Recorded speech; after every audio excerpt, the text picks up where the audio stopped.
wabarakatuh. Waalaikumsalam warahmatullahi wabarakatuh. Selamat pagi semuanya. Pagi, Bu. Untuk mengawali pembelajaran pada pagi hari ini, yang terbaik kita membaca basmalah bersama-sama.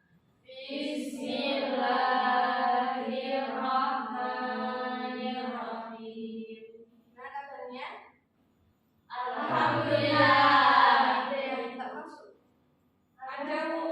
Siapa? Asita. Kenapa? Sakit. Semoga cepat sembuh. Amin. Di pagi hari ini kita akan belajar mata pelajaran SKI, benar ya ini ya? Iya, benar, Bu. Kita mau belajar tentang materi ini. Nggak asing kan ya foto ini? Wali Songo. Iya, Wali Songo. Ada yang gampang nggak siapa aja? Enggak. Kita belajar sama-sama ya? Iya, Bu. Jadi kita akan belajar tentang Wali Songo dalam dakwah Islam di Indonesia. Wali Songo itu apa sih? Wali Songo itu merupakan bentuk majmuk yang berasal dari kata wali dan songo. Wali yang dimaksud adalah waliullah yang mempunyai orang yang mencintai dan dicintai Allah. Adapun kata songo berasal dari bahasa Jawa yang artinya 9. Jadi wali songo artinya wali 9 atau 9 wali yang mencintai dan dicintai Allah. Mereka adalah tokoh termasyhur yang menyebarkan agama Islam di tanah Jawa. Sudah paham ya sampai sini? Nah, kita akan belajar tentang biografi Wali Songo. Yang pertama ini siapa? Sunan Giri atau nama aslinya Maulana Habib Ibrahim. Sunan Giri ini dianggap sebagai ulama atau yang menyebarkan Islam pertama ke Pulau Jawa, sehingga dianggap sebagai wali senior atau yang pertama, yang tertua gitu ya, di antara para wali lainnya. Maulana Malik Ibrahim ini meninggal pada 12 Rabiul Awal tahun 882 Hijriah atau 8 April 1419. Jenazah beliau dimakamkan di Gapura Wetan, Gresik. Kemudian yang kedua, siapa ini? Sunan Ampel. Sunan Ampel dilahirkan di Aceh tahun 1401 Masehi. Beliau termasuk salah satu tokoh Wali Songo yang berperan besar dalam pengembangan Islam di Pulau Jawa khususnya dan daerah lain di Nusantara. Sunan Ampel ini memiliki nama asli siapa? Raden Rahmat. Menikah dengan putri Arya Lece Bali Tuban yang juga cucu Arya Lumbusura, Raja Surabaya. Sunan Ampel ini wafat di Surabaya tahun 1481 dan dimakamkan di Ampel juga. Jadi nama-nama ini kayak daerah yang dibuat dakwah gitu ya. Iya. Kemudian yang ketiga ada Sunan Bonang. Sunan Bonang adalah putra Sunan Ampel dari pernikahannya dengan Nyai Ageng Manila, putri Arya Deja Bali Tuban. Beliau lahir di Surabaya pada tahun 1465 dan wafat tahun 1525. Makam Sunan Bonang ini ada di Jember juga. Beliau dikenal juga dengan nama Raden Maulana Madu Ibrahim dan masih termasuk saudara sepupu dari Sunan Kalijaga. Kemudian selanjutnya siapa ini? Sunan Giri. Sunan Giri. Nama asli beliau adalah Raden yang dikenal juga dengan nama Raden Ainul Yakin. Beliau merupakan putra dari Maulana Ishak. Beliau berdakwah di daerah Giri dan sekitarnya. Selain itu, beliau banyak mengirimkan para dai keluar Jawa seperti Madura, Bawean, Kangen, Ternate, dan Tidore. Sunan Giri ini wafat tahun 1506 dan dimakamkan di daerah Giri, Gresik, Jawa Timur. Kemudian selanjutnya Sunan Derajat. Sunan Derajat lahir di Ampel, Surabaya pada tahun 1407 dengan nama asli siapa ini? Raden Kosim. Sunan Derajat merupakan adik dari Sunan Bonang, putra dari Sunan Ampel. Sunan Derajat dikenal sebagai tokoh yang mengedepankan dakwah Islam melalui pendidikan, budi pekerti bagi masyarakat. Beliau wafat pada pertengahan abad ke-16 dan dimakamkan di daerah Sedayu, Gresik, Jawa Timur. Yang di daerah Gresik ya ini Wali Songo. Iya, Bu.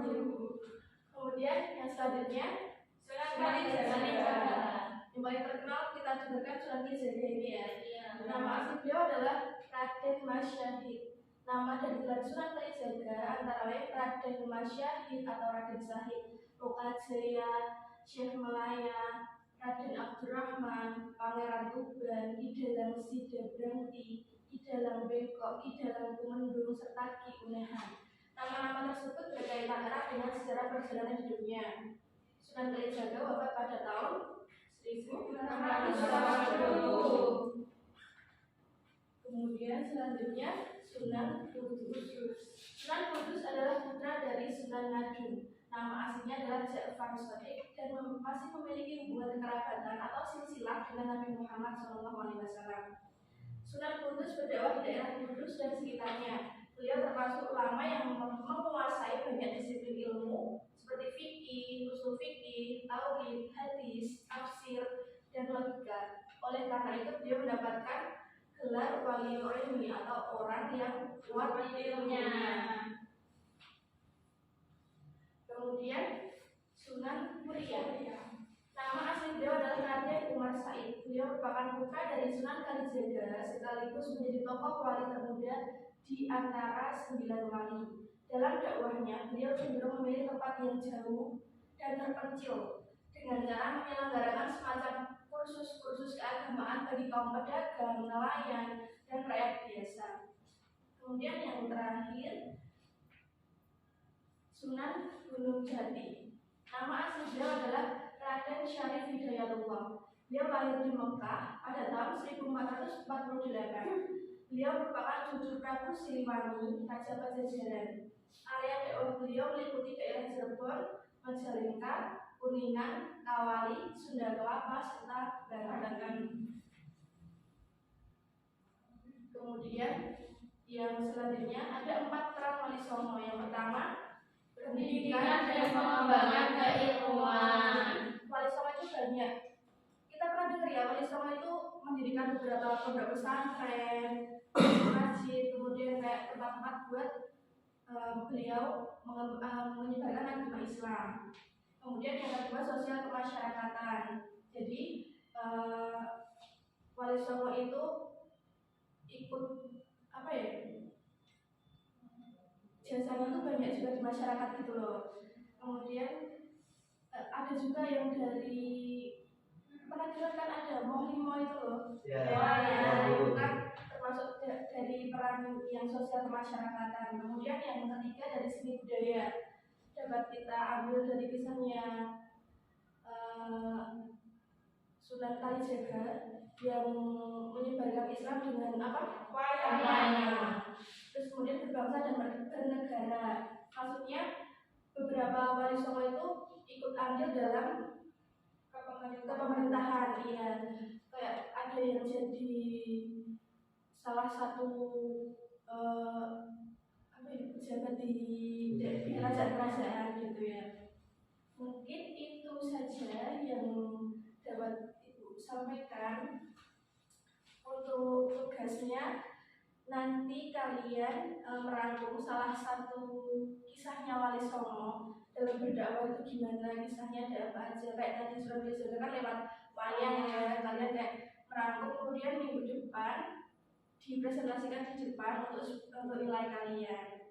Mungkin itu saja yang dapat Ibu sampaikan. Dapat dipahami kan ya? Paham.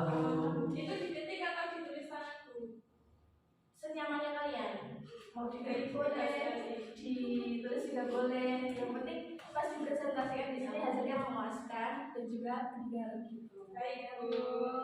Oke, cukup sekian dari Ibu, kurang dan lebihnya mohon maaf. Wassalamualaikum warahmatullahi wabarakatuh. Waalaikumsalam warahmatullahi wabarakatuh.